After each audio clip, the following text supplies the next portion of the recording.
মানুহক সংসদীয় ব্যৱস্থাত পঞ্চায়ত পৌৰ সভাৰ পৰা বিধানসভা লোকসভালৈকে ৮০% আসন অসমীয়া মানুহৰ কাৰণে সংৰক্ষণ কৰক। আজন্ম অসমীয়া মানুহ অসমত ৰাজনৈতিকভাৱে শক্তিশালী হ'ব।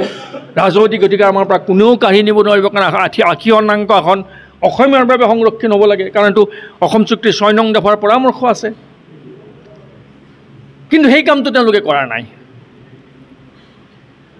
অসম চুক্তিৰ ৬ নং দফাত বিপ্লৱ শৰ্মা আয়োগে এইটো পৰামৰ্শ দিছিল যে অসমত যিমান চাকৰি ওলায়, চৰকাৰী খণ্ডত, বেচৰকাৰী খণ্ডত, কেন্দ্ৰীয় চৰকাৰৰ খণ্ডত, ৰাজ্য চৰকাৰৰ খণ্ডত, অসমৰ থলুৱা যুৱক যুৱতী ৮০% যুৱক যুৱতী চাকৰিত নিয়োজিত হ'ব লাগে। এতিয়া এই কামবোৰ কাৰ্যকৰী কৰিব লগাৰ প্ৰাক মুহূৰ্তত হিমন্ত বিশ্ব শৰ্মা ডাঙৰীয়াই প্ৰথমে বিপ্লৱ শৰ্মা কমিশ্যনৰ পৰামৰ্শ বুলি কেন্দ্ৰীয় চৰকাৰক গ্ৰহণ কৰিবলৈ সৈমান কৰিব লাগে। সেইখন গ্ৰহণ নকৰাকৈ আলোচনাৰ পিছত আলোচনা কৰি মানুহক ভুৱা দি থকাটো উচিত নহ'ব, কাৰণ সেইখন কেন্দ্ৰীয় চৰকাৰে গ্ৰহণ কৰা নাই। সেইখন গৰুৰ চিণ্ডিকেটবোৰ বন্ধ কৰি দিয়ক। সনাতনী হিন্দুত্বৰ সাধুবাদত যদি ইমান বিশ্বাস আছে, গৰুৰ চিণ্ডিকেট কৰা বন্ধ কৰি দিয়ক। চিণ্ডিকেট আৰু কমিশ্যনৰ বজাৰ বন্ধ কৰক, কাৰণ চিণ্ডিকেট আৰু কমিশ্যনৰ বজাৰে অসমত অৰ্থনৈতিক বৈষম্য সৃষ্টি কৰিছে।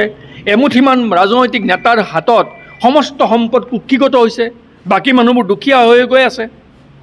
গতিকে অৰ্থনৈতিক সমতা স্থাপনৰ কাৰণে চিণ্ডিকেট আৰু কমিশ্যন ৰাজ বন্ধ কৰক। হিমন্ত বিশ্ব শৰ্মা চৰকাৰৰ মন্ত্ৰী আৰু তেওঁলোকৰ পৰিয়ালবৰ্গই চলাই থকা মাটি খোৱা প্ৰতিযোগিতাটো বন্ধ কৰিব লাগে। এই কামবোৰ মুখ্যমন্ত্ৰী ডাঙৰীয়া এই কামবোৰ কৰক।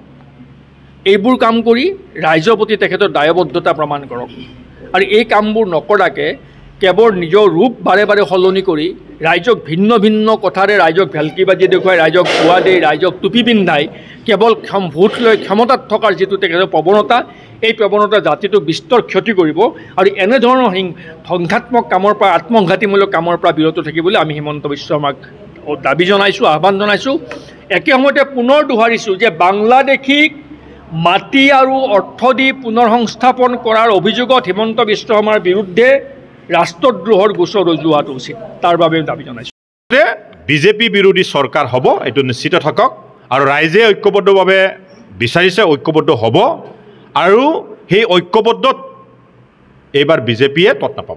আমি মোটামুটি এইবাৰ খুব পৰিকল্পিতভাৱে আমি কাম কৰি আছোঁ যে জাতীয়তাবাদ যিবিলাক ভেটি আছে, মোটামুটি এতিয়া অসমত AJP দিনত 57টাত আছিল, এতিয়া সংকুচিত হৈ 52টা হ'ল। 52টাৰ ভিতৰত ভাগ কৰিলে UPPL আছে, BPF আছে, অসম গণ পৰিষদ দলো আছে, ৰাইজৰ দলো আছে, আৰু UDF এটা আঞ্চলিক দলৰ নিচিনা, কিন্তু UDFটো সেইটো লাইনত নপৰে, যিটো আঞ্চলিকতাবাদৰ ভেটিত সেইটোত নপৰে। গতিকে 52টা আছে, 52টাৰ ভিতৰত 37টা সমষ্টিত আমাৰ কাৰণে খুব সম্ভাৱনা। গতিকে 37টা ষ্টেটত আমি খুব মন দি কাম কৰিছোঁ, খুব পৰিকল্পিতভাৱে কাম কৰিছোঁ। তাৰে ভিতৰত ঐক্যবদ্ধ যেতিয়া হৈ পেলাই আমি খেলিম, আমি কোনটো আমি জিকি যাব পাৰিম, সেইবিলাক চিট আমাৰ কাৰণে হ'ব।